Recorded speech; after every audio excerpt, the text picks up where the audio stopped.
Merci de nous rejoindre sur les antennes de la RTS 2. Mesdames et messieurs, bonjour et bienvenue dans votre magazine d'actualité Midi Mag. Tout de suite, le sommaire.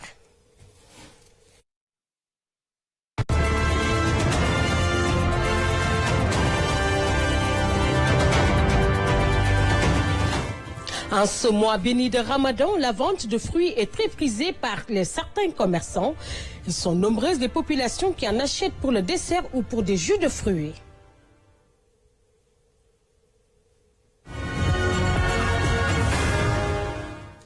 Et puis le Ramadan des taximans, entre querelles et des problèmes au niveau de la circulation. Difficile de parler avec eux, surtout à quelques minutes de la coupure du jeûne.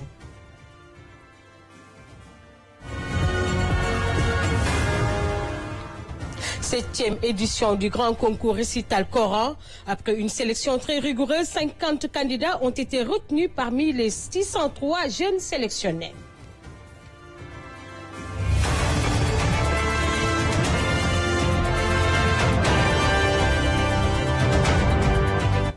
Je vous le disais tantôt dans le sommaire, en ce mois béni de Ramadan, les commerçants, le business autour de l'alimentation génère beaucoup de revenus, mais les commerçants qui sont au niveau de la rue Sandiniéry, eux se plaignent de la rareté du client. Suivons le reportage de Djambongom.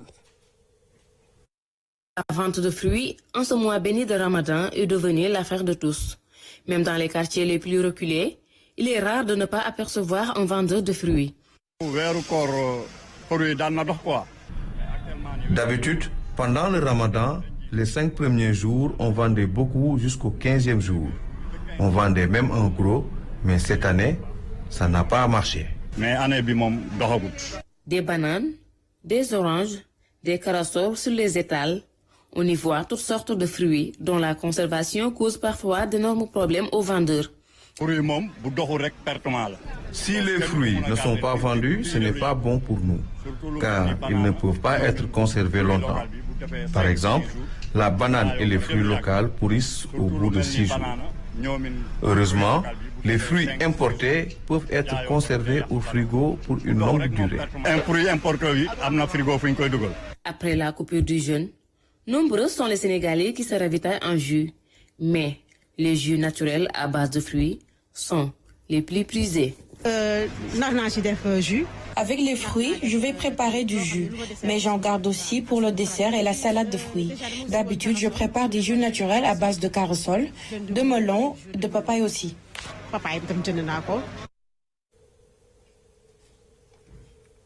Merci Djambongom pour ce reportage. Parlons à présent du Ramadan des taximans, toujours les nerfs tendus à l'approche de la coupure du jeûne. Rares sont les jours où on ne coïncide pas avec des querelles de ces taximans entre problèmes de la circulation et le besoin de rentrer très tôt avant la coupure du jeûne. Ces taximans sont confrontés. Suivons le reportage de Nancy Diouf.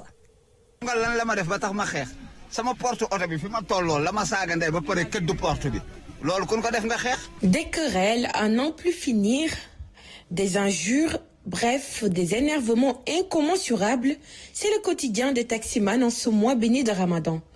Ce taximan vient confirmer nous dire il sort tout juste d'une bagarre en plein embouteillage. C'est chaud dans la circulation actuellement. Les chauffeurs ne laissent personne passer. Et si tu parles avec eux, ils se fâchent. Moi, il y a quelques minutes, je me battais avec un chauffeur particulier. Chacun de nous ne voulait laisser la priorité à l'autre. Mais vraiment, ce n'est pas intéressant si, quand on jeûne, on manque de respect aux gens. On n'a qu'à ne pas gêner. Beaucoup plus tolérant, cet homme pourtant victime d'insultes sur la route a sa propre stratégie pour échapper à la mauvaise humeur des conducteurs. Pour ma part, même hier, on m'a insulté. J'étais tranquille dans mon taxi et j'ai laissé passer. Parce que je comprends que la raison est le jeûne et que aussi les mentalités ne sont pas pareilles.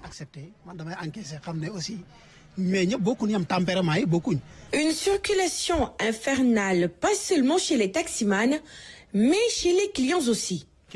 C'est très dur pour nous les taximans, mais des fois je m'oublie. Et je pense aux clients eux aussi.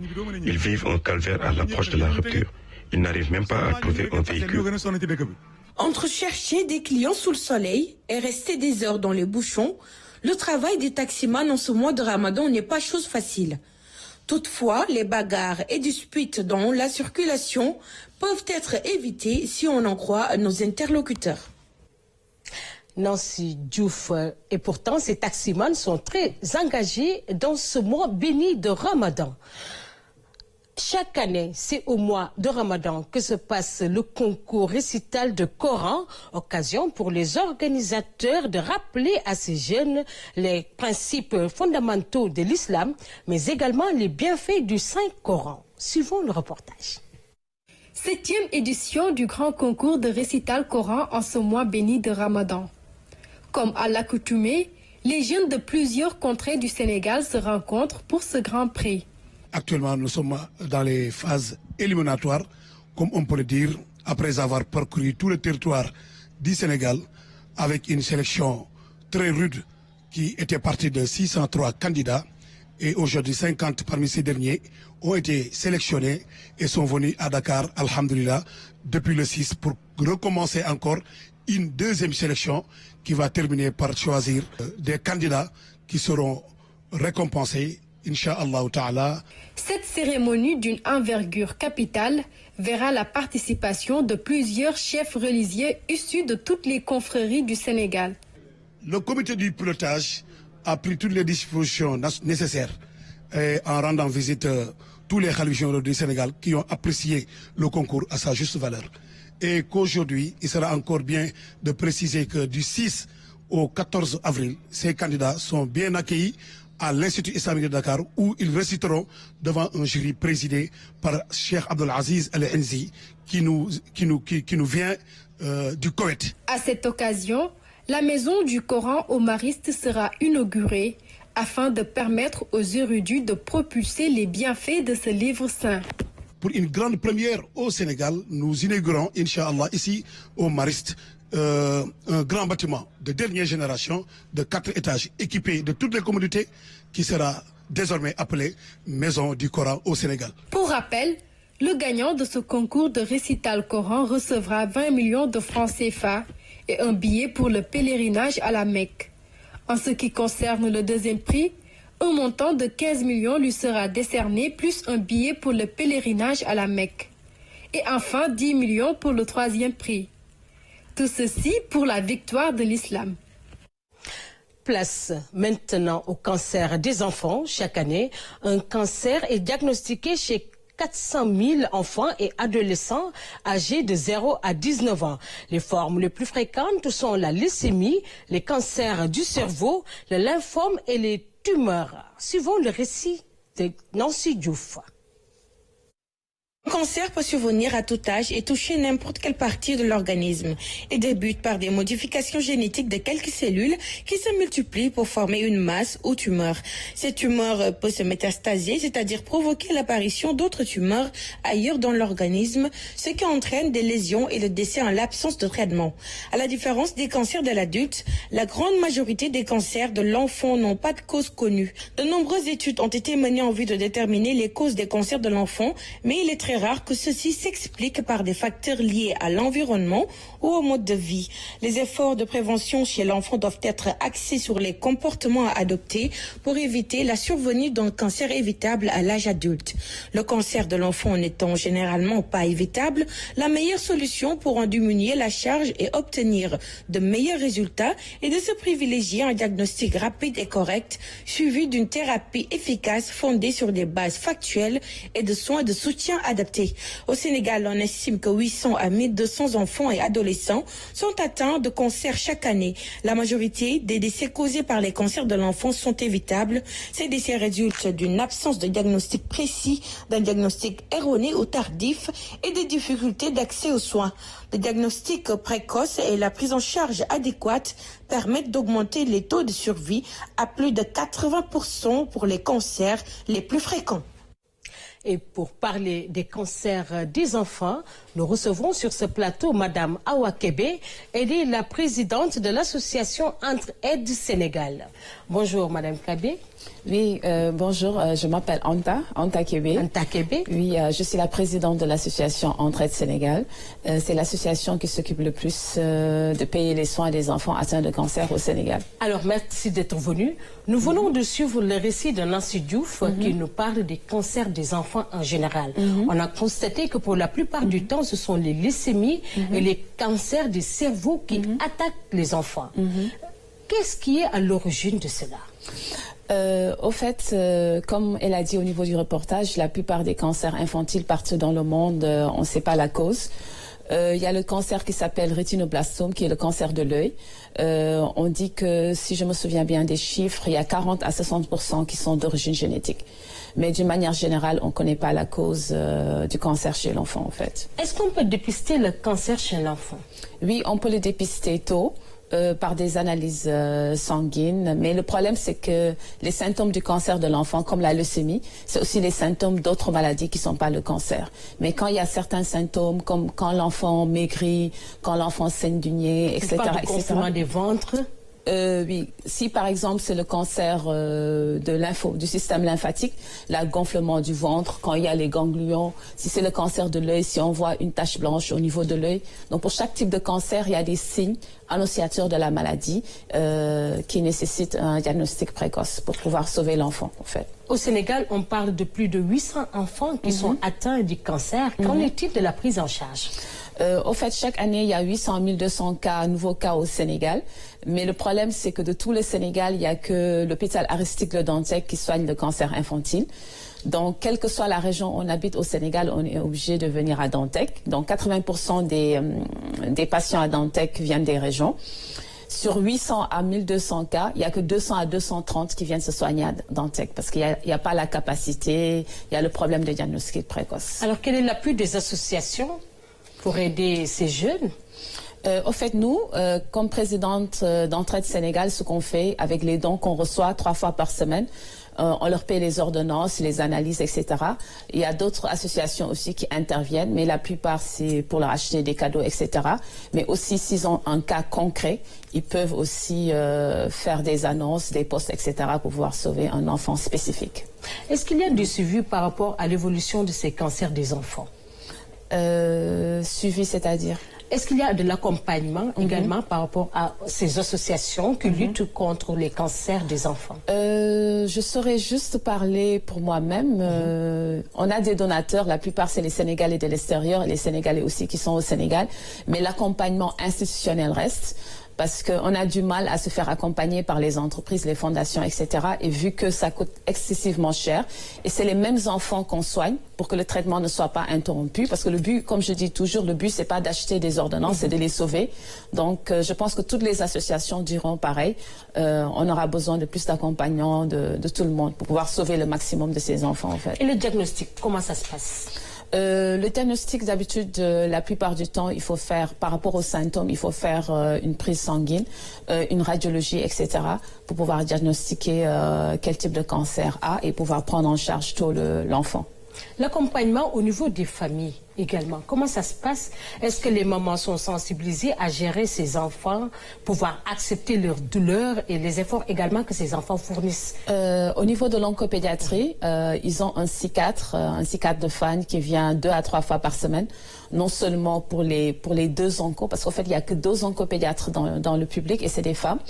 Et aussi pour accompagner les parents et aussi pour accompagner les enfants. Mais toutes les associations que je connaisse dans Entraide Sénégal, on les accompagne aussi psychologiquement parce que quand même c'est très douloureux de voir son enfant souffrir et de ne pas avoir les moyens de le soigner. Les médicaments, est-ce qu'ils sont chers? Les médicaments coûtent... Les médicaments coûtent excessivement cher, mais avec l'État du Sénégal, la plupart des médicaments de la chimio en tant que tels sont gratuits, si c'est disponible. Mais le problème, c'est que 25% au niveau de l'oncopédiatrique ont le cancer du sang. Et moi, par exemple, j'achète le Pyrinétol, parce qu'on achète plus de 400 médicaments, mais ce médicament-là, je ne l'oublie jamais, parce que c'est le Pyrinétol, ça coûte 66 705 la boîte, il y a 25 comprimés. Et dès qu'on achète 10 boîtes, c'est 600 et quelques mille. Donc quand même, je pense que l'État aurait pu ou doit quand même plus subventionner des médicaments anticancéreux. Mais on a constaté de plus en plus que l'État a fait d'énormes initiatives, bien d'énormes actions pour aider ces gens qui vivent avec les cancers également. Oui, mais que ce soit le Sénégal, que ce soit même dans les autres pays développés, le focus au niveau du Sénégal, c'est plus fait au niveau du cancer du sein et du cancer de l'utérus, qui sont quand même aussi d'égale importance. Mais le cancer de l'enfant, c'est vrai que l'État a fait beaucoup d'efforts, parce que l'hospitalisation, par exemple, c'était 500 000, maintenant c'est à 50 000. Toutes les analyses qu'on peut faire à Dantec, c'est 3 000, 6 000. Mais il y a beaucoup de radiologies qu'on fait à l'extérieur qui sont de 95 000, etc. Et comme le Purinétol aussi, c'est pas gratuit, il y a beaucoup de choses qui sont toujours pas gratuites.